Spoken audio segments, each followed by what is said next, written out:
We know as the global temperature average increases that those countries that are least resilient to impacts of climate change will be most at risk. And those tend to be those that are developing, those that are smaller, those that don't have the infrastructure in place or a plan for resiliency in the face of these increasing and more frequent and more simultaneous impacts of climate change. And so it's really up to developed countries and those that have been historic polluters and are continuing to contribute the most amount of carbon emissions currently, like the United States, like China, like India, to support the countries that need that help in building their resiliency.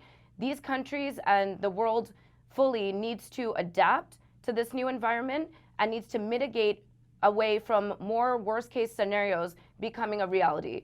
If there was ever a reason to cooperate regionally, it's climate change. Climate change does not respect political borders.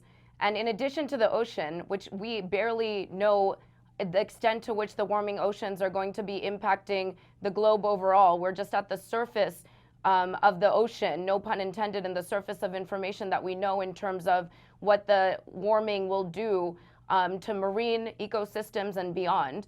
In addition to that, we have the Himalayas, the glaciers of the Himalayas, which are melting, and the glaciers supply 2 billion people with fresh water and are important for 10 different critical rivers. And so oceans and rivers and glaciers and all of these different water sources are relevant for water security issues of a region that, again, does not respect political borders.